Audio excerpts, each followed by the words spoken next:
How did you decide to become a growth investor? Why does that really excite you? And maybe for others, giving not just that background of your journey, but also a little bit about Temasek, especially in the context of India, would be very helpful. I've myself been at Temasek now for almost a decade. I lead our investments in tech and consumer. We define these spaces quite loosely. Anything that is any element of tech. I mean, these days it's almost everything comes under tech and consumer. Whether it's financial services or even agri tech or anything in between, right? So Temasek is an investment company. We are centered in Singapore, but we act locally across a number of geographies. We have strong presence in India. We are in China, in the US, Europe, Latin America. And there are a few somewhat interesting things about us, right, which kind of differentiate us from a lot of other investors who also invest in tech and consumer. I think the first point is that we are extremely large, right? We manage assets worth, slightly less than about $300 billion. But we are only about 225 investors, across all these different offices that I mentioned, right? So our asset to people ratio is quite high, and we like to maintain it in that manner, and that has some interesting implications on on what we like to do and what we decide not to do, right? So and we'll maybe dive into the detail a little bit. The second thing that is interesting about Temasek is that we are 100% balance sheet capital, right? So we are as permanent capital as you can hope to find. We are not dependent on on what are called limited partners. One, this, but maybe the founders don't. Or on fund cycles, right? So we don't determine our pace of deployment or our holding periods or our pace of divestment basis external factors, right? We are truly flexible in what we can do. We can invest across sectors, across sizes, across stages, and what have you. There are multiple instances, in fact, when we have come into companies when they were Series B or Series C. We've invested in them at their growth phases. We've anchored their IPOs, and we still continue to hold, even once they're listed, right? And we provide help whenever a company needs help across its life. The permanent capital also allows us to be very long-term oriented.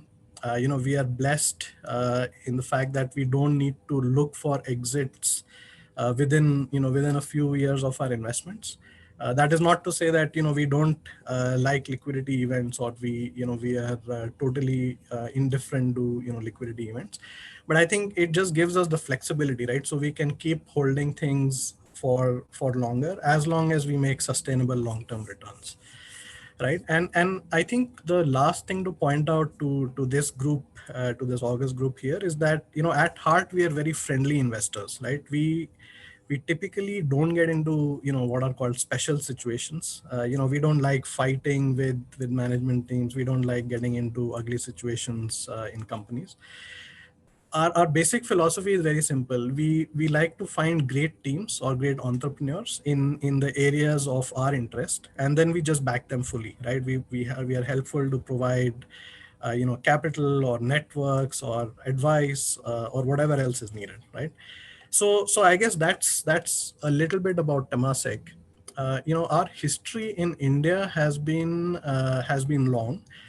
We set up office here in 2004. In fact, India was our first office outside of Singapore, right? So we believed in India's potential, and this was before we had an office even in China or the US or wherever else in the world, right? This was our first international office. So we believe in the potential of India, and personally, I've had many chances in my life when I could have gone abroad and settled there, but with me it's just an emotional thing, right? I think this is home for me, and and this is where I want to be. So when we set up office in 2004, we were a little bit kind of feeling our way around. We had obviously heard stories about how difficult it was to do business in India and how difficult it was to invest in India. So we started with investing only in what we call safe or steady assets, right? So we did only public markets, we did the big banks, and your standard listed companies, right? Over time, we that did well. We got confidence. We started doing other stuff. In the meanwhile, what had happened is that in China we'd built a large practice. We'd made a couple of early stage bets in Alibaba and Tencent and the like, and those had started doing really well, right? And even even globally, tech had just started coming out of the dot com bust first, and then the GFC, and it was clearer to us that these are no longer frothy or quirky businesses. These are real businesses, solving real needs and making real money, right? And we felt that demographically India was very similar to to a few other stories that we'd seen. And so we decided then to make a few selected bets in India. We actually drew inspiration from your model, Vani, right, which is the VC model. We said that, look, let's do a few quote unquote small investments, and at Temasek size, $50 million is a small investment. So we decided to do three or four of those, and we said that, look, we'll see. I mean, it's not, we didn't have the conviction, or we didn't have the at that point in time certainty that these would be big outcomes, but we said, okay, let's do this, and we'll see how it goes. And ironically, the first one of those is still dicey. It's a company that both of us have been investors in. But everything after that has been really good, right? And I think over time, the conviction that we've got on in the way that we've seen consumer behaviors change, in the way that we've seen founders think about their businesses, and in the way we've seen the ecosystem evolve, right? The developer community, the founder community, the financing community, and most importantly, the consuming community, and even regulation, right? I think right now our conviction is higher than it's ever been. And now I think when we go to committee and we say this is, earlier we used to go to committee and say that this is an early stage company, right? So it doesn't have settled economics, it doesn't have, there are still a lot of questions unanswered. Now when we go to our investment committee, we don't call these early stage anymore, right? Because now there is a very clear proof of concept, there is a very clear economic path, there is a very clear stability in operations, right? And I think our intent is to keep doubling down, and what's tech, what's not tech is, I think everything is tech these days, right? So let me just pause here and see if that kind of explains. I think the question on a lot of founders' mind is, when should they approach you? What is the right stage? You mentioned 50 million is a small check. Have the checks gotten smaller or bigger? Right? And we know you can put 200 to 50 million and or larger, depending on the context. But, for most of them, the question is not how large your check can be, how small can your check be, right? So that, and then also maybe talking about the life cycle, because I know you guys stay invested for a long time, and what does that mean? Pre-public, post-public, do you take board seats? How do you work with the companies? So let's just get into all of that area, right? How and when can they approach you? And, what do you invest as the smallest check? And when you do invest, what should they expect in terms of your engagement with them? The question of when is the right time to reach out to Temasek is, I think, an interesting one that I want to address, because it is seldom, in fact it's never happened, that we have invested in the first interaction, right? What we like to do is to understand the founder's philosophy, understand their approach, understand how they react to different situations that that the universe throws at them, right? And this and in how their ideas evolve. We like to build the relationship, understand the people involved, much before we commit to a transaction, right? To us, a transaction is not a here's the money and give me the returns, but it's more it's a relationship we are getting into, right? And so we like to evaluate that pretty seriously. This process sometimes takes months, sometimes takes years.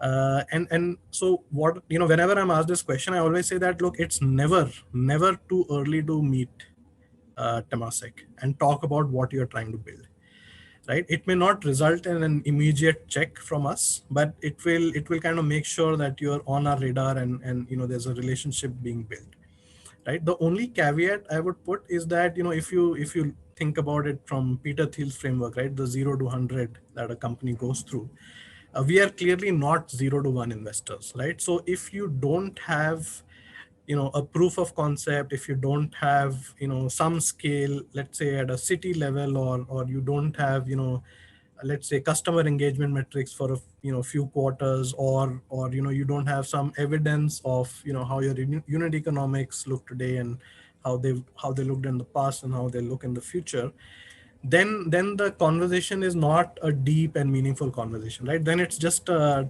transactional one. But I think once you have these things sorted out, then then we are always happy to meet new people. And in fact, this is for me not just this is passion for me, right? So I genuinely like just hearing about new ideas, and just hearing about all the wonderful things that people are doing to solve tough problems, right?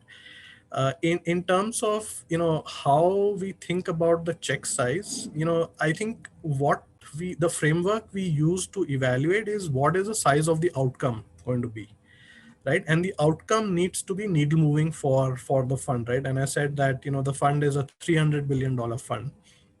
So in a good case, we'd look for an outcome in the metrics have to be billions of dollars and not millions of dollars, right? Even if it is zero point 0.6 billion, but it needs to be in the billions, right? And so we'd have a view on, okay, if I want an outcome which is, let's say, 500 million plus, then how much can the company reasonably grow, right? And how much can my investment reasonably reach that outcome that I want, right? And then it's a kind of back calculation, right? So if it's an extremely hyper scaling business, and growing, and it's like $100 billion potential outcome, then we'd be very happy to put in a 20-25 million dollar check also, right? But if it's if we think in a reasonable case it's going to be a 10x outcome, and we want a 500 million dollar outcome at the minimum, then that's how we think about our entry tickets. Do founders usually get introduced to you by bankers? Should they just self-introduce themselves and reach out to you? What is the best way for founders to connect with you?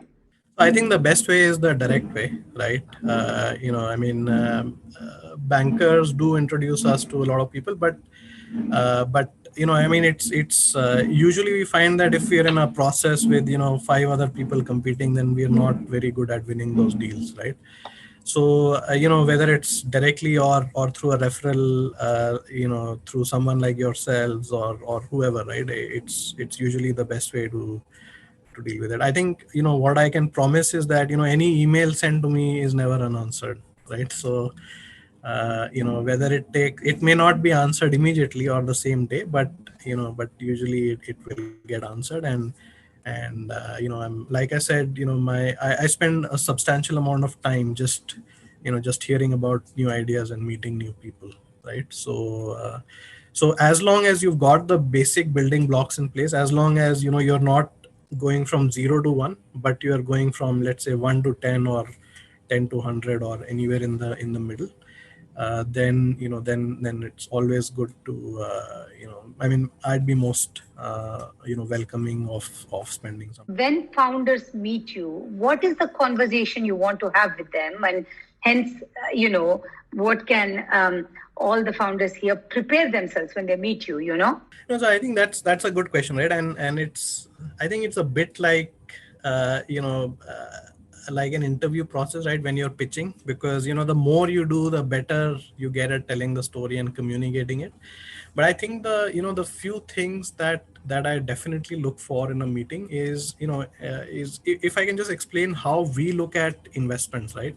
We look at it from the framework of risk and return, right? So in returns, we'd look for first, what is the potential size of the opportunity, right? What the problem you're solving, how many people does it impact, how many people does it touch, how large can it become, what are the adjacencies, right? So just the big picture kind of stuff, right? Second, I'd like to hear about what is the method you're using to go after that opportunity, right? So what is differentiated in what you're doing versus what someone else does? How is it how is it protected through some kind of moat which cannot be easily copied from the next guy coming along, right? Third, I think I look for for some demonstration of the economics, right? So maybe there's a great opportunity and maybe you've got a great idea, but can you sustainably deliver that to your customers, right? Can you win the right to exist in perpetuity to keep delivering that product or service to them, right? So the unit economics of it, and it's obviously unit economics are never fully fleshed out at any point in time, but some proof, some evidence that look, in this city or in this store or in this cohort of customers, I am moving in the right direction, right? I am moving more towards sustainable, being able to sustainably service my potential customers, right? Then we look for good governance, right? And the heuristic we usually use is that if they've got VCs already in their cap table, right, like yourself, then there'd be basic compliances, there'd be basic audit processes, there'd be basic cadence to board and MIS and so on and so forth, right? And then finally, I think and maybe this is the most important and also the most difficult to explain. What we look for is the is the indefinable something in the founding team, right? Whether it's clarity of vision or the determination to get there, or just the uh, just experience in and conviction in their idea itself, right? And the team they're able to build around themselves, right? So this is all that we look for in the rewards point of view, right? And then we look at the risk framework. We like to simulate what's the worst that can happen to this investment, right? And what are all the bad things that can happen, and how can you protect yourself as a company, as a founder, but also as investors. What is it that we can hope to recoup if things don't go per plan, right? So generally speaking, I mean, we are more growth or late stage investors, and therefore we try that none of our investments lose money, right? We like to preserve capital in most of our situations. We don't take the approach that, okay, 10 can go to zero, and 2 should outperform materially. So that's what we look for, right? What are the risks and how are you mitigating those risks? So I think these 4 or 5 elements, maybe it's a lot to capture in a 1 hour meeting, but generally I find that that most meetings, we are able to get to some gist of all these 5 points, and maybe 1 or 2 which are pertinent to that situation, we probably dive down in more detail. Specifically if it's a new product, new service, which hasn't been tried before, and therefore you need more proof of concept, right? So usually it's that kind of discussion. What are some of the pitfalls founders here can avoid? What would those be? It's difficult to give a very general answer, but I think if you're paranoid about your business at all points in time, right? And if you keep simulating what could happen, right? Whether it's entry by a large well-funded competitor, or it is a change in customer preference, or it is your ability to deliver what is needed on a sustainable basis, or it is your ability to attract talent. I think just being paranoid and being slightly ahead of the curve, is something that I found in all the best entrepreneurs, right? Apart from that, I mean, again, it's very hygiene stuff, right? It's about not being, I mean, having great integrity, having the ability to have open conversations with your investors, with your employees, with your co-founders, right?